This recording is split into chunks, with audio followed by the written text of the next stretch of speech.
Barry, what's up, man? It's Harry from Oregon. You, you. I see what you did there, Harry. Or should I call you Henry? Barry, what's up, man? It's Harry from Oregon. Wanted to say thank you. You're the reason why I'm trading options now. There's a lot of options jackholes on YouTube, but I found your teaching style easy to follow and to understand. Kudos to you, my friend. My absolute new favorite activity is to roll the shit out of my options. It's easy money. Anyway, I do have one question though. When rolling a call option with an upcoming dividend, do you roll a few weeks past the ex-dividend date, or do you buy to close before writing a new call to ensure you receive the dividend? Keep doing what you're doing. You're my new favorite channel.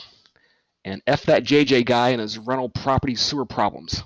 Just kidding. He's okay, I guess. Take care, buddy. He is okay. He is okay. Well, thank you so much. I like rolling options too, and there's been some talks about ex dividend dates and what we should do. So I'm actually really, really glad we got this question. Let's talk about how are we going to manage these things during ex dividend dates and when ex dividend dates are coming up. As simple as this: if you have the stocks at the time of ex dividend, you are going to get that dividend. If you do not, you don't get it. Okay. So if you are going to have a dividend payout that is more than extrinsic value, you're probably going to get a sign. Let me bring the whiteboard up. Hold on a second.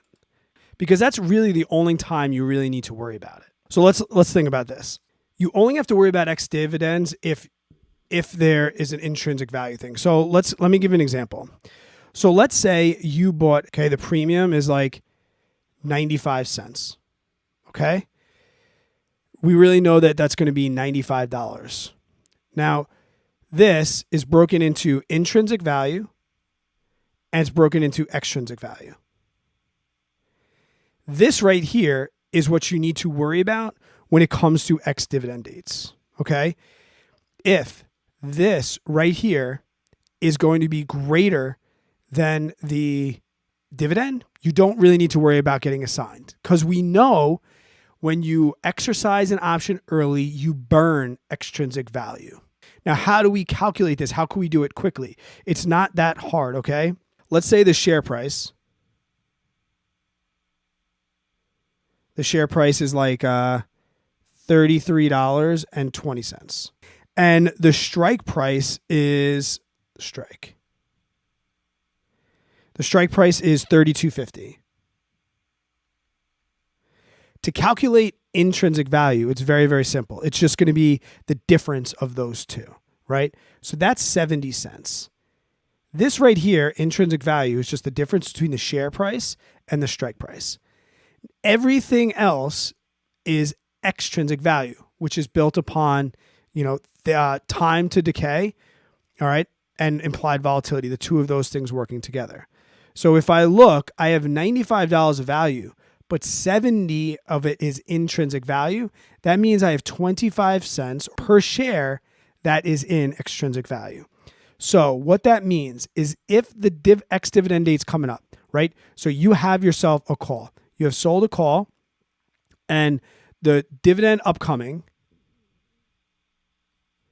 is going to be 33 cents per share. You're going to lose this option because they don't care that they're going to set this on fire because they are going to get 33 for owning it, but they're going to lose 25. They don't care about that. So you're going to get assigned early. You're going to lose that. You're going to lose that option. If the dividend was not 33, it was only 22 cents, there's a pretty good chance you're not going to, and you're going to be safe. All right. That's really all you need to think about when it comes to ex-dividend dates and when you hold calls. It's all about what's left here. But now we know that it fluctuates every single day. So it's not like you can write the call on Monday and know what all three of these numbers are going to be on the ex-dividend date, which is like going to be Tuesday or Wednesday or whatever. It's hard to tell. Okay. Now, if this thing right now is, if the share price is skyrocketing and intrinsic value is super high, right, and we're approaching expiration, and as we approach expiration, EV gets really, really small, then you're good to go. But I mean, to be honest, if I was going to like roll, I would probably just avoid. I just probably just avoid it. I wouldn't care too much. I wouldn't really focus that much on the ex-dividend date. There's a very, very small likelihood. It really depends on what premium you're going to get. And it's not that I tend to avoid them. So like we talked last week, that might be a situation where I hold till expiration. I don't know. Hard to say. But that's the metric. If you're worried about like what metric do I need to think about, that right there is the metric that you need to think about. You need to think about, is the dividend, the price that they are going to get per share, greater or less than the extrinsic value of the option on that day? So if it's something with a small dividend, and you're going to get like 6 cents per share, there's a pretty good likelihood that you're not going to get assigned. But when we used to wheel AT&T, that had a 7%, and they were giving a lot of money, that per share price was always pretty close to extrinsic value. So we always avoided writing options with AT&T around ex-dividend date times. I hope that answers your question.